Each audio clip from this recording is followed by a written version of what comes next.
नमस्कार, मैं हूँ रेखा खान नवभारत टाइम से और इस वक्त मेरे साथ में 5 ऐसे ज़हीन कलाकार, फिल्मकार, लेखक ऐसे बैठे हैं कि मतलब ये वैसे किसी परिचय के मोहताज नहीं हैं, लेकिन एक होस्ट होने के नाते बिल्कुल बताना बनता है। वरुण ग्रोवर साहब जो कि बहुत ही जाने माने लेखक हैं, इनके स्टैंड अप में जो आप देखते हैं जो कंटेंट वो आपको पता ही है। आप इनकी कहते हैं ना कि वो थोड़ी सी वैसी वाली मुस्कुराहट से आप जान गए होंगे। और मेरे साथ में हैं इस वक्त नासिर साहब, जिन पर ये फिल्म बनी है, जिन्होंने बहुत सालों पहले एक डॉक्यूमेंट्री फिल्म बनाई थी, उसी पर ये फिल्म बनी है, super boys of Malegaon. Shashank को सभी जानते हैं, OTT और फिल्मों में उन्होंने बहुत अच्छा काम किया है। विनीत कुमार, मैं ऐसा कोई पार्शल नहीं हूँ, लेकिन मेरे जिगरी दोस्त मैं कह सकती हूँ। बहुत सालों से हम एक दूसरे को जानते हैं और बहुत मुझे अच्छा लग रहा है, बहुत ड्यू था हम आज यहाँ मिल रहे हैं। और आदर्श, आपके बारे में क्या कहूँ, आप लगातार बहुत अच्छा काम करते हुए अपने क्राफ्ट को संवारते हुए आप यहाँ पर पहुँचे हैं, तो मैं आप सभी लोगों का बहुत दिल से स्वागत करती हूँ। बहुत शुक्रिया, धन्यवाद। जितना इस फिल्म के बारे में मैंने पढ़ा है और जितना इसका ट्रेलर मैंने देखा है और बहुत समय से इसकी चर्चा है, तो मैं अपने सवाल जो मेरा ये 5 से मेरा ये सवाल है कि इस फिल्म में एक स्ट्रगल है। जब हम देखते हैं ना कि हम एक सपना देखते हैं, सपने सभी देखते हैं, लेकिन उस सपने को पूरा करने के लिए हम किस हद तक जा सकते हैं, हमारा जुनून हमें कहाँ तक पहुँचा सकता है, वो हमें मंजिल मिलती है कि नहीं मिलती है, ये आप लोग फिल्म में देखेंगे। तो मैं आप 5 से 1 बाय 1 ये जानना चाहूँगी, आपके सपने को पूरा करने के लिए एक एक, क्योंकि हमें बहुत सारे बातें करनी है, क्या इंसिडेंट था आपका, आपको क्या स्ट्रगल करना पड़ा, एक आधा ऐसा इंसिडेंट जो कि लोगों को लगे कि एक प्रेरणादायक हो। 1 बाय 1 आप लोग मुझे सब बताएंगे इसमें। संघर्ष। अच्छा, जी, संघर्ष। हाँ। संघर्ष देखिए, सबके वैसे तो बॉम्बे में सबके लगभग एक जैसे होते हैं। एक ज़माने में होता था कि लोग स्टेशन पे सोते थे, फिर एक ज़माना आया कि लोग बसों से जाना पड़ता था, बेस्ट बस से। तो मेरा भी उस तरह का संघर्ष रहा शुरू के 1-1.5 साल। और ख़ास करके जो मुझे याद है वो ये याद है कि एज अ राइटर जब मैं आया तो मैं लेखक बनने आया और मैं समझ नहीं पाया यहाँ का सिस्टम क्या है। तो एक दिन हमको टाउन जाना था, चर्च गेट जाना था अंधेरी से। तो एक कोई एक्टर थे जिनके साथ मैं कुछ कर रहा था, घोस्ट राइटिंग कर रहा था। मेरा नाम नहीं आने वाला था, सिर्फ मेरा काम वो कहीं एक एंकर, कोई शो में एंकर थे वो, और वो चाहते थे कि मैं उनके लिए एंकर लिंक्स लिखूं और लोगों को लगे कि उन्होंने ही लिखे हैं। तो वो मुझे ले जा रहे थे शूट पे चर्च गेट, और मैंने कहा कि चर्च गेट के लिए हम टाइम देख रहे थे कि बहुत दूर है और थोड़ा लेट हो गए थे निकलने में। तो मैंने अपनी मासूमियत में कह दिया कि ट्रेन से चलें, लोकल ट्रेन से। तो वो इतना गुस्सा हुए कि उन्होंने मुझे निकाल दिया काम से। उन्होंने बोला, तुम जानते हो तुम किससे बोल रहे हो कि लोकल ट्रेन से चलें, तुमको कुछ पता भी है कि मैं कौन हूँ? तो फिर मैं न तो वो गए लोकल ट्रेन से, न मैं गया, और उसके बाद फिर मैं अपने से काफ़ी ऐसे ही लोकल ट्रेन में घूमने लगा। उसके बाद से एज अ विद्रोह मैं ये करता हूँ कि मैं अभी तक लोकल ट्रेन से जाता हूँ। क्या बात है। कभी भी टाउन जाना होता है या टाउन साइड, मतलब अपना चर्नी रोड, मरीन लाइन्स वगैरह, मैं लोकल ट्रेन से ही जाता हूँ। मुझे बहुत पसंद है और मुझे लगता है कि उसका जिसने भी उस समय वो तिरस्कार किया था, आज अमेजिंग बात है कि वो कहीं नहीं है। तो मैं वो भी जानना चाहूँगी, टेल क्वेश्चन यही है कि आज जब आपने एक अपने क्रिएटिव क्षेत्र में आपने अपना एक नाम बना लिया, तो आपने वो जो कहते हैं ना कि जो एक हमारा जो एक होता है बदला, उस अंदाज में उनको कहा अब तुम जानते हो मैं कौन हूँ, वो मोमेंट कभी आया आमना सामना होने नहीं, वाला? मैं इंतजार कर रहा हूँ कि किसी दिन मुझे लोकल ट्रेन में मिल जाए। वही कि आपकी कला, और कहते हैं ना कि आप अपने क्राफ्ट, अपने सब चीज़ों को आप डेवलप कर सकते हो, लेकिन आपकी जो एक अच्छाई होती है वो आपकी इनहेरेंट होती है, वो हमेशा आपको रखनी चाहिए, मुझे लगता है जी। और नासिर साहब, आपके बारे में तो हमने जाना ही है कि आपका तो बहुत ही घोर संघर्ष रहा, बहुत स्ट्रगल रहा, लेकिन मैं एक कोई छोटा सा एक इन ब्रीफ ऐसे कोई आपसे एक घटना जानना चाहूँगी।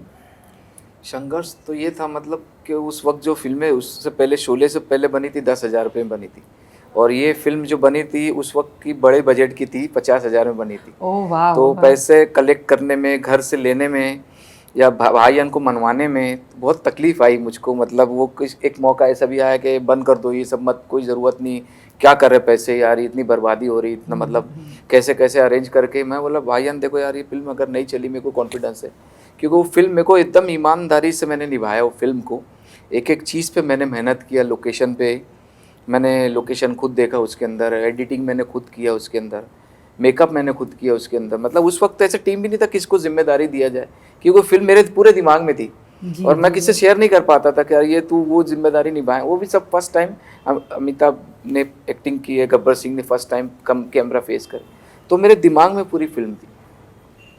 तो बहुत ज़्यादा तकलीफ आई फिल्म बनाने में, लेकिन ये फिल्म बनी और बहुत बड़ी हिट हुई। 2 महीना हाउसफुल चली अपने वीडियो पार्लर पे, क्या बात तो सुपर हिट हो गया और ब्लैक हुआ फिल्मों का, क्या तो बात पूरा है, रिटर्न मिल गया। फिर उस वक्त फिर भाईजान जो पैसे लगाए थे वो खुश हो गए, जी, तो फिर वो सपोर्ट करने के लिए रेडी हो गए दूसरी फिल्म। जी जी जी। और आज देखिए इतने सालों बाद एक इंटरनेशनल स्तर पर आपकी कहानी गई है, इंटरनेशनल लेवल पे। तो कहते हैं ना कि कोई भी मेहनत जो होती है और अच्छी नीयत कभी भी ज़ाया नहीं होती है। मैंने ईमानदारी से मेहनत ईमानदारी, किया, वही नीयत और मैंने आपकी एक है। एक फ्रेम में जो बिल्कुल, चीज़ बिल्कुल। की अगर ज़रूरत हो तो कुछ तो चीज़ मैंने बॉम्बे से मंगवाया। जैसे मुझको पता है कि गब्बर सिंह का ड्रेस मुझको, मैं बॉम्बे जब आता था चोर बाज़ार से मैंने खरीदा था गब्बर का ड्रेस। तो बाद में फिल्म पता चला मुझको किसी के जरिए कि ओरिजिनल जो फिल्म थी शोले, उसके लिए भी गब्बर सिंह का वो वहीं से चोर बाजार से लाया उसी ड्रेस तो ये मुझको पता नहीं था उस क्या वक्त। बात है, क्या बात है। और कुछ जैसे बसंती कपड़े मालेगांव में तो मिलते ही नहीं थे, तो मेरा कोई दोस्त यहाँ रहता था, यहाँ भाड़े से लेके वो भेजा कपड़े बसंती के बासमती के लिए हमारी। जी, क्या तो बात ऐसा मतलब है। ऐसे बहुत सारे बहुत इंसिडेंट चीज़ें। हुए। हाँ जी। शशांक, आपके लिए सबसे ज़्यादा क्या संघर्ष में था, क्या इंसिडेंट था? ये इंटरव्यू बहुत नहीं मजाक कर रहा हूँ। संघर्ष काम का हिस्सा है, जिंदगी का हिस्सा है। तो बहुत मतलब बॉम्बे आना एक दूसरे शहर से किसी के लिए भी मुश्किल है मुझे लगता है। और एक कोई भी कलाकार हो, वो कुछ भी करता हो, लिखता हो, एक्टिंग करता हो, अपने आप को पन्नों पे डालना है, अपने आप को, वो एक अलग संघर्ष है। और काम पाना अलग संघर्ष है, और वो एक जो स्ट्रगल हम कहते हैं वो अलग है। पर संघर्ष आपके लिए क्या क्या मतलब है? मेरे लिए शायद when my mother was unwell, जब उनकी तबीयत खराब थी, वो असली संघर्ष था। या वो तो मैं अगर संघर्ष का सोचता हूँ तो मैं काम का सच नहीं सोचता हूँ। काम आगे बढ़ता रहता है, कभी नहीं मिलता है, कोई दरवाज़ा बंद हो जाता है, कोई खुल जाता है, वो अलग संघर्ष है, यहाँ से वहाँ पहुँचना, ट्रैफिक। बट असली संघर्ष शायद ज़िंदगी में यही है कि जिन लोगों से आप प्यार करते हैं वो आपके करीब रहें, वो प्यार जारी रहे। ये है संघर्ष मेरी ज़िंदगी का। लोगों से बातचीत, जो माहौल है वो अच्छा रहे। ये संघर्ष आई थिंक ज़्यादा महीने वाला है। जो बाकी है वो, हाँ, चीज़ें मुश्किल हैं करनी, रोजी रोटी मुश्किल तो सबकी है, मेरी भी है, मुश्किल है।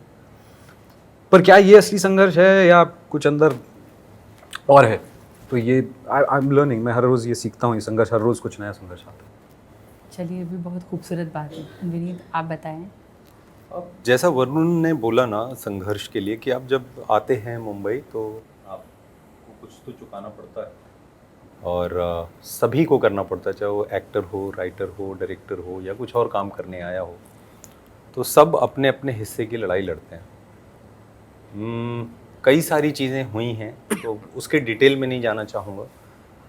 ये चीज़ मुझे समझ आई, और थोड़ा देर से समझ में आई, कि वो जो होता है ना, जिसकी वजह से वो संघर्ष हो रहा है, वो एक्चुअली आपको कुछ सिखाना चाहती है प्रकृति, और हम स्वीकार नहीं करते हैं, क्योंकि हम अपना प्रेजेंट जो भी वर्जन है उसी के साथ चलना चाहते हैं, कॉन्शियसली, सबकॉन्शियसली। और उसकी वजह से प्रकृति जब ये देखती है कि आप नहीं बदल रहे हो, अपग्रेड नहीं हो रहे हो, तो फिर दूसरी जगह पे, किसी दूसरी तारीख पे, किसी दूसरी लोकेशन पे, कुछ दूसरे लोगों के थ्रू वही थपेड़े मारती है। और जिस दिन आप इस बात को समझ जाते हो, उस दिन वो स्टेज, जैसे वीडियो गेम में एक स्टेज होती है जहाँ पे आप मर जाते हैं, फिर से शुरू होता है। तो जिस दिन आप समझ जाते हो, वैसे ही जैसे वीडियो गेम के नई स्टेज में चले जाते हो, वैसे ही आप अपनी जीवन में जिस भी पड़ाव पे हैं, वहाँ से अब आप आगे बढ़ते हैं। फिर कुछ नए लोग आपके जीवन में आते हैं, नई टेबल होती है, नए अनुभव होते हैं, फिर से संघर्ष होता है, और फिर से प्रकृति कुछ सिखाना चाहती है। तो ये सीखने में मुझे लगा मैं बहुत पैसेंजर ट्रेन रहा, क्या बात है, क्या बात है। बट अभी ये एक नज़रिया आ गया है, तो अब ज़्यादा वक्त नहीं लगा था। हाँ जी जी। एलन मस्क की किसी मिसाइल टाइप से रुकने का नहीं, काम करना जी, बहुत वक्त जा चुका बिल्कुल है। तो बिल्कुल। जब आप समझने लगते हैं तो फिर चीज़ें तो वही रहती है, लेकिन फिर आपको थोड़ा आसान लगती हैं। वो हमारी ही मुश्किल गलती होती है, वो हमारी ही पूरा हमारी ही गलती। सोच प्रोसेस होती है उस तरह से। आपके लिए? दरअसल मैम मेरी जो सबसे बड़ी संघर्ष थी वो मेरा सबसे बड़ा ताकत बन गया है। और उस समय जैसे कि इन्होंने कहा प्रकृति सिखाना चाहती है, वो समझ नहीं आता क्योंकि आप उस उम्र में होते हो कि क्या था, थोड़ा मैं एक आधा इंसिडेंट आपसे जानना तो चाहूँगी। क्या हुआ कि जब हम बॉम्बे आए, हम पापा के बैंक के क्वार्टर के भरोसे आए। अच्छा। तो सेंट्रल बैंक में काम करते थे, तो उनको मकान मिला एक। हाँ। अब हमने ये शायद प्लान नहीं किया और सोचा नहीं, मैं तो 13 साल का था, मैंने बिल्कुल भी नहीं सोचा। 2 साल में वो क्वार्टर खाली करना पड़ा क्योंकि पापा का तबादला हो गया अंबिकापुर छत्तीसगढ़। ओह अब हमारे पास इतने पैसे नहीं थे क्योंकि वो क्वार्टर तो था जूहू में, तो हाय, पहले 2 साल हम जूहू में ऐसी थे। कमाल की जगह पे, कमाल- मौके की जगह, क्वार्टर से मतलब घर। घर, बैंक का हाँ, क्वार्टर, और वो एकदम ही टूटा फूटा बिल्डिंग में था, पर था जूहू में। हाँ जूहू में, जूहू जैसे पॉश इलाके में। हाँ, तो मुझे तो पता ही नहीं था कि क्योंकि मैं इतना छोटा था कि मैं बस घर से स्कूल और स्कूल से घर, तो मुझे लगता था शायद यही बॉम्बे है। जी। फिर जब उन्होंने बोला कि क्वार्टर खाली करो, तो तब समझ में आया कि बॉम्बे क्या है। क्योंकि इतने पैसे तो ऑब्वियसली नहीं थे कि जूहू में। तो घर खोजते खोजते जूहू से अंधेरी, अंधेरी से जोगेश्वरी, गोरेगांव, हर जगह हमने घर खोजा। फाइनली हमें घर मिला दहीसर रावलपाड़ा में, ओह जहाँ तक मुझे याद है 13 या 14 हज़ार रुपये में हमें घर मिला, जो मेरे पेरेंट्स अफोर्ड कर सकते थे। और उसके बाद ये होने लगा कि हर साल 1.5 साल में मेरा घर बदल जाता था। तो ये जो घर का कॉन्सेप्ट है ना, मेरे लिए कम्प्लीटली वो ख़त्म हो गया। 11 महीने में। हाँ, जैसे आप जो सेटल ही नहीं हुए और settle, हाँ। 9वें-10वें महीने से सेटल होने के पहले ही क्या होता था कि आपको वो वहाँ से रेंट उखड़ बढ़ गए। जाती थी। रेंट जब बढ़ जाता था तो पापा मम्मी बोलते रहे अब तुम नहीं दे सकते, फिर नया घर खोजो, फिर 2 साल। तो एक जो सेंस ऑफ परमानेंसी होता है, जो घर का एक सेफ्टी होता है ना, कि आप सिक्योरिटी है कि आपको एंड में काम करके इस घर पे आना है, वो हर साल मेरे लिए बदल जाता रहा। घर में कुछ पेंट करने के पहले मकान मालिक से पूछो, कील ठोकने के लिए के पहले मकान। तो मैं फ्रस्ट्रेट हो गया था बचपन में। और फिर ये भी था कि दहीसर में अब रहता था, तो जब स्कूल के दोस्त लोग कुछ प्लान बनाते थे तो वो उस तरफ सांता क्रूज में स्कूल था, तो फिर मुझे बुलाते नहीं, बोलते रहे यार तू दहीसर से आएगा, छोड़ना उससे कहाँ अच्छा। गांव खेड़े ऐसा बोलते हैं ना उस तरफ के इलाके। लास्ट लोकल बंद हो जाती है, जाएंगे भी कैसे? तो 5 बजे सुबह उठ के 5:30 बजे का बस पकड़ के लोकल में बैठ के ट्रेन से स्कूल जाता था, वहाँ से चल के स्टेशन से। तो ये कई सालों तक, मतलब कम से कम मैंने नहीं भी तो 13-14 घर बदले 16-17 साल में। और 4 साल पहले जाके फाइनली अपना घर एक हुआ। ओहो तो माशाल्लाह, वो माशाल्लाह। बहुत मेरे लिए था माशाल्लाह, कि, माशाल्लाह। लेकिन मुझे सही में मैम ये लगता है कि अगर मैं ये सब नहीं करता तो मैं आज यहाँ नहीं बैठा होता। क्योंकि मैं ये करते समय मैंने इतने लोगों से जाने में मेरा परिचय हुआ, और उनको मैंने सोख लिया पूरी तरीके से। क्योंकि मुझे पता नहीं था कि मैं एक्टर बनना चाहता हूँ, पर मुझे लोगों में बहुत दिलचस्पी थी बचपन से। तो मैं लोगों की बैठकर बस बातें सुनता था, और वो बातें सबकॉन्शियसली मैंने रिटेन कर ली, स्टोर कर ली। तो आज जब मुझे ऑडिशंस आते हैं अलग अलग किरदार के, भले वो बांद्रा का हो, जैसे नील एक हो गए हम काम है, या वो दहीसर का एक लड़का हो, या वो जू गली का लड़का हो, मुझे लगता है कि इतने लोगों से मैं मिल चुका हूँ कि मुझे आइडिया अब आ गया कि कहाँ के लोग कैसे क्या, तो वो बहुत अब फायदा होता है मेरा। जी। एंड ये सवाल मेरा आपसे है कि वरुण जी, हम हमेशा, मैं तो सालों से सुन रही हूँ, content is the king, writer is the बादशाह, और ये मतलब ये है, लेकिन वो मैंने बादशाहत जो थी वो मैंने मतलब मैं भी बहुत सीनियर जर्नलिस्ट हूँ, सलीम जावेद साहब के अलावा वो बादशाहत मुझे मतलब नहीं नज़र आई।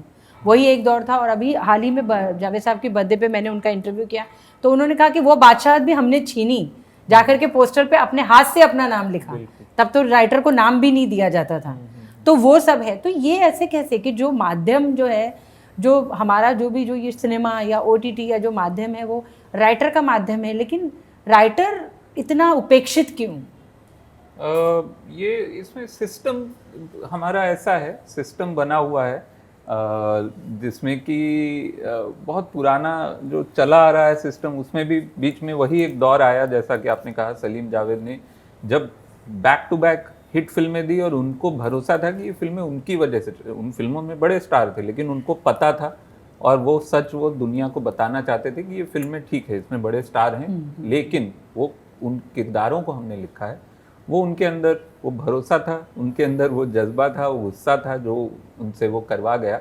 आज की तारीख में थोड़ी इज्जत बढ़ी है, लेकिन हाँ उतनी जितना लोग कहते हैं कि कंटेंट इज किंग और राइटर के बिना कुछ नहीं होता है, वो बोलने की बातें हैं। जब आप देखेंगे राइटर्स का ट्रीटमेंट इंडस्ट्री में ज़्यादातर जगह, अभी थोड़े दिन पहले कोई फिल्म आई थी, नाम नहीं लूँगा, लेकिन उसके पोस्टर पे उन्होंने राइटर, सिनेमाटोग्राफर किसी का नाम नहीं दिया था, सिर्फ डायरेक्टर, प्रोड्यूसर, बस इतने नाम। वो फिल्म अभी आई थी। और अक्सर होता है, हमको अभी भी लड़ना पड़ता है अपने क्रेडिट्स के लिए, अपनी फीस के लिए, हर चीज़ के लिए। तो ये सिस्टमिक प्रॉब्लम है जिसमें कि दिखाया जाता है, लेकिन असल में माना यही जाता है कि इंडस्ट्री जो है स्टार ड्रिवन है। और जब तक ये स्टार ड्रिवन वाला जो टैग हटेगा नहीं ना, तब तक किसी भी, और सिर्फ राइटर नहीं, एडिटर भी, सिनेमाटोग्राफर भी, कई बार डायरेक्टर भी पीछे रह जाते हैं उस एक्चुअल क्रेडिट से। सबका मिला जुला क्रेडिट है, मैं ये नहीं कह रहा हूँ कि एक्टर का नहीं है या सिनेमाटोग्राफर का नहीं है, सबका मिला जुला क्रेडिट है। Film making is the most collaborative art form in the world, most collaborative. इसमें हर इंसान का इतना या उतना बहुत योगदान सबका होता है। उसका भी होता है जो कि सिर्फ लाइटिंग जानता है, जो ठीक लाइटिंग जानता है, जो गैफर होते हैं, जो हर तरह से बहुत सारे लोगों का योगदान है।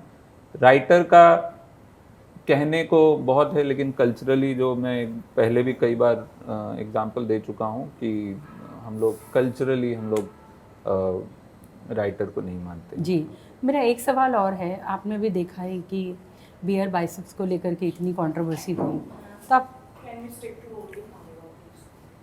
अगर ये नहीं आंसर करना चाहें तो ये इनके ऊपर है। नहीं, मुझे भी जो इंस्ट्रक्शन अगर आपको है वो नहीं, अगर आपको नहीं आंसर करना है तो छोड़ देते हैं, क्योंकि ये तो सवाल जवाब देने वाले पर डिपेंड करता है ना, एक जर्नलिस्ट होने के नाते। और ये सवाल मैं विनीत जी से, आदर्श या शशांक या इनसे नहीं पूछ रही हूँ, क्योंकि ये कंटेंट ऑन मतलब जो है स्टैंड अप कंटेंट ये करते हैं। चलिए वो नहीं, मैं सिर्फ इतना आप बता सकते हैं कि क्या जब आप एक इस तरह से कोई कंटेंट जब आप पेश करते हैं तो बहुत जिम्मेदारी की ज़रूरत है। हाँ, मैं मानता हूँ कि देखिए, कोई इसको ऐसे कर लेते हैं, ठीक है। कोई भी इंसान जो भी, हम सिनेमा में हैं, हम जो भी मास मीडियम जो भी हो, वो जर्नलिज्म हो, वो सिनेमा हो, स्टैंड अप कॉमेडी हो, वो सिंगिंग हो, मास मीडियम जब आपके पास ताकत है तो आपके पास एक बहुत बड़ी रिस्पॉन्सिबिलिटी भी है। और मैं वो मानता हूँ कि वो रिस्पॉन्सिबिलिटी हर आर्टिस्ट को अपनी रिस्पॉन्सिबिलिटी के साथ पेश आना चाहिए। जी, चलिए अब ये 10th सवाल से एक बहुत अच्छा सवाल मैं करने जा रही हूँ, वो विनीत जी से करूँगी। विनीत जी, आपने छावा फिल्म से बॉक्स ऑफिस की रौनक लौट आई है।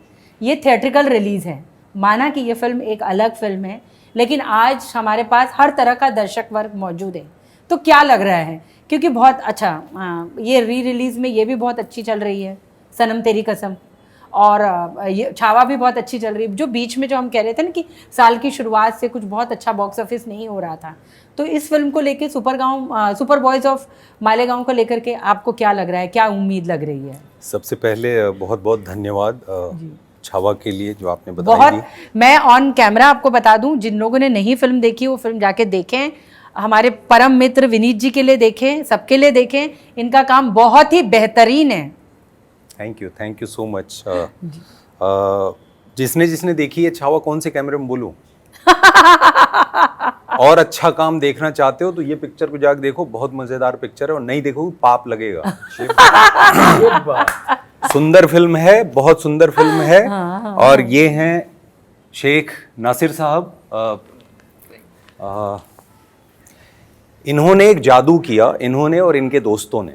जी, मेरी जानकारी पे हो सकता है मैं कहीं गलत हूँ, लेकिन भारत में तो इतनी जानकारी मेरी मुकम्मल है इस मामले में कि भारत में कोई दूसरी ऐसी जगह नहीं है, जब से मैं पैदा हुआ हूँ, पहली सांस खींची और आज तक, जहाँ इस तरीके का कोई जादू हुआ हो कि रोज़मर्रा की ज़िंदगी में जद्दोजहद करते हुए लोग, रोज़मर्रा से मतलब उनका काम ऐसा, कोई खजूर बेच रहा है, कोई वीडियो पार्लर चला रहा है, कोई है तो जर्नलिस्ट, लेकिन लिखने के लिए कोई प्लेटफॉर्म ऐसा खास नहीं है, ज़िंदगी में एक रूखापन है, बहुत सारा संघर्ष है, और एक चीज़ है उनके बीच में, सिनेमा। उन्होंने वहाँ एक फिल्म इंडस्ट्री खड़ी कर दी। ये अपने आप में मिरेकल है, जादू है, इम्पॉसिबल है, जिसको आप लोगों ने पॉसिबल किया। Thank you so much Nasir भाई और इनका किरदार आदर्श ने क्या कमाल निभाया है। वो दोस्त ना, मुझे लगता है मेरी जानकारी में ऐसा बंच ऑफ फ्रेंड्स काश हर शहर में हो जाएं तो न जाने क्या क्या कमाल हो जाए, अलग अलग क्षेत्रों में कुछ जादू सा हो जाए। तो ये फिल्म इन लोगों के ऊपर बनी है, इनकी वजह से बनी है।